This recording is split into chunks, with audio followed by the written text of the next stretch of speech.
Hey ladies, welcome back to my channel, Parenting with Purpose. I'm Christian Galloway, and today I want to come and share something with you that really just spoke to me, and that is, I've shared on this channel before that my son has autism, and I wanted to educate myself on what autism is. I wanted to know about the different behaviors, what comes with autism, how to really meet my son where he is, how to understand how he communicates, how, the why behind the behavior. I wanted to know that. So I decided to take a course on autism, and, you know, God speaks in so many ways. I don't like to limit him, but as I was learning throughout the course, one of the things that I wanted to come and share with you is there was a certain point that, the module was pointing out, and that is when you have a child that has behavior, problematic behavior, when you're faced with a child who has problematic behavior, instead of just saying no, don't do it, or trying to remove that behavior, trying to change that behavior, we want to implement new adaptive behaviors. So it's basically saying, in other words, it's saying, if this behavior is not serving your child well, then we need to implement new behavior that is going to serve them well and that is going to progress them moving forward in life. Basically, you want to set your child up for success. Now, when I was listening to this, it was so much that I was hearing God speak to me about, but I want to give you the example first. My son loves playing the video games.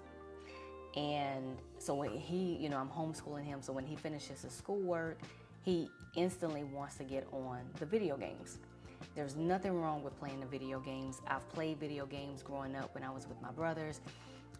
Sometimes I'll get on the video games with my son just to kind of have that bonding time and do something that he enjoys to do. So there's absolutely nothing wrong with video games, but I do believe that there has to be a balance. My son, I do believe that he has many talents, many gifts and talents to balance his time with, along with the video games. And so for me, I was just having my son get off the video game. Like, okay, you've been on the video games for too long, it's time to get off. But that's where I was stopping at that point. That's not where I needed to stop in order to change this behavior. And it's not that I'm trying to take it away from my son altogether, but I'm trying to show him how to balance his time with the things that he likes to do. So instead of just saying, okay, get off the video games, it's time for you to get off the video games, I needed to continue with, okay, what can I replace this time with? And that's what I want to share with you. So what I decided to do, because I was getting frustrated and just constantly saying, okay, he's constantly going to the video games and I don't understand why. Like, I don't get what this is. So I wanted to understand, this is where I was failing at. I stopped it at that point. So I decided to come up with a plan. What is it that I can replace the time that he would normally play the video games for hours at a time? What can I do to replace that time that he will play the video games? So he loves playing Battleship. We'll play Battleship. We like to play Uno. We will, recently we went to Dollar Tree, and Dollar Tree has, they have their arts and crafts aisle, and towards the end of the aisle, there's a small section with books and different writing activities. So I decided to pick up 2 of the same kind of word search notepads. And, to kind of spice it up, I will put the timer on for like 5 minutes. And so put the timer on for 5 minutes, and we will race to see who can find the most words within that time frame. And it builds excitement. You're kind of rushing through it, but it's almost like a brain exercise too, and that's what I'm looking for. All right, so we'll play different games within the house. Sometimes my son will ask, to help cook, to help when it comes to baking, and sometimes I'll just do things for fun. I'll cook certain things for fun, or not cook certain things, but bake certain things just for fun so we can spend time together. And that's just within the house. Of course, there are different places that we go to outside the home, but just within the house, things that he's, that I need to implement in his day-to-day living instead of just playing the game for hours. Because if I'm not careful, if I'm not paying attention, my son will play the video game for hours. And it doesn't sit well with me. There's so much that he can do. So he likes to play, he likes to draw, he likes to build, he likes to write, write stories, write comic books. These are all things that we can do within the house, just in the house alone. So that's just the example. Instead of me saying, no, you can't do that, or get off the game, I needed to come in with a new adaptive behavior. Hey, let me introduce you to other ways that you can spend your time. And I think about how God is so patient with us that he does the same thing. He does the same thing with us. And there's so many scriptures that we can pull from, but one of the scriptures that really speaks volume to me, and one that God has really been working on me with, it comes from John 15. And it says, this is when Jesus is talking, and he says, I am the true vine. My Father is the gardener. Every branch in me that does not produce fruit, he removes. And he prunes every branch that produces fruit so that it will produce more fruit. I want to share something with you. The word prune is defined as to cut away what is unwanted or unnecessary. The Greek meaning for prune is to cleanse and to purify. To prune or to be pruned does not feel good at all. Like, it doesn't feel good for God to be cutting away certain things. If we're being honest, it doesn't feel good going through the purification process. I've shared before that in a video where God was just clipping away certain things out of my life, out of me, out of my life. And it was during a time that God was trying to get me to a place where I can receive the gift of him showing me that my son has autism, and that would have allowed us to move forward. At that time, I was staying stuck because I wasn't receiving what he was trying to give me. He wasn't, God was trying to open up my eyes to show me that my son has autism. Like, this was the one thing that I had been asking God, like, God, help me understand my son more. But yet I had my eyes closed to the fact that my son has autism. So he was pruning me, different lies that I had believed, different things that I was being told, different behaviors that I had gotten from, just being around in certain environments, right? He was cleaning all of that. And I got to the point where I said, God, I don't even know who I am anymore.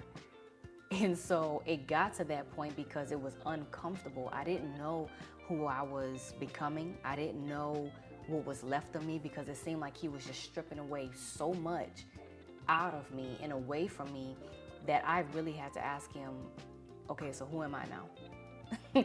Like, who am I? Like, what's going on? Because I don't feel like me anymore. And that was the whole point. So something that God was speaking to me in while I was taking this course, in this one assignment here, was out with the old and in with the new.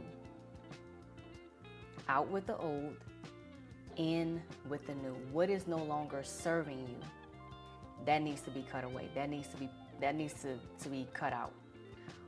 What is going to serve you well? What is the new behavior that is going to serve you well? That is what God is wanting to put in you. That is what God is wanting to plant in you. And whatever is already in you that is producing fruit, he wants to, prune it so you can produce even more fruit. In this example that I gave you with my son playing the video games, while I was getting frustrated, he had to cut that out, because frustration was leading to anger. And being angry is not a sin, but it's what you do when you're angry. And so if I'm yelling because I'm getting frustrated, that's not producing fruit that will glorify God. He says, by this, my Father will be glorified. And that's for us to produce more fruit and to prove to be his disciples. Me yelling, me being frustrated and, being angry, that's not proving to be a disciple of God. So he was taking all of that out. He was cutting all of that out. And he wanted to prune. He wanted to, plant in me patience. He wanted to plant in me compassion for my son, to see him in a whole new different way. While I'm getting frustrated, my son is like, okay, well, I don't know what she wants me to do. And that's just how he learns. It doesn't mean that there's anything wrong. It just means that in the way he thinks, his thought process, if you take something away, okay, what do I have now? So I needed to humble myself and ask God, what is it that I need to do? So yes, God is my source. The training is the resource, and I'm learning different ways of how to meet my son where he is. So understanding that he learns a different way. I needed to have compassion. This is an area that he struggles with. I can't put too much on him and say, first, you need to do this. Second, you need to do this. Third, this is the third thing you're going to do. My son doesn't learn that way. So I have to push back a little bit. Or not push back, but pull back a little bit and say, okay, it's time for you to learn how to balance your time on the video game. This is how we're going to balance our time. These are the activities that you can choose from, because I'm still wanting to give him his independence, right? But these are the certain activities that you can choose from. Which ones do you want for in this time frame? That requires patience, that requires compassion, that requires gentleness, because I don't need to be yelling, right? And kindness, just being kind, understanding I don't know what it's like to be my son. I don't know what it's like to be, for someone to tell you something, to give you instructions, and it seems like it's overwhelming. I don't know what that's like for my son. I'm not in his shoes. So, and we all have our challenges, right? We all have our different ways of learning. My son has strengths in areas that I'm weak, and vice versa. I have strengths in areas that my son may be weak in, right? But I don't know what it's like to be my son. And instead of being easily frustrated, instead of yelling, I needed to pull back and say, okay, God, what is it that you're trying to teach me? So now I'm understanding, okay, when God is pruning me, he's producing patience in me. He's producing kindness, gentleness, faithfulness, sticking with it even when it's hard, even when it doesn't make sense. Those are the things that God is planting in me. Those are the things that he's wanting to produce in me, more fruit in those areas. So another thing that I wanted to share with you is that when you're letting go of something, it allows opportunity for growth.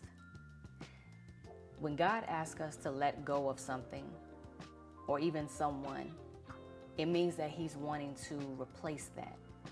It means that he's wanting to replace the thing that you're having to give up, right?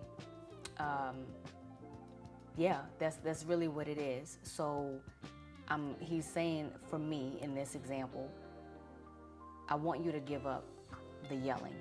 I want you to give up the being easily frustrated, being easily angered.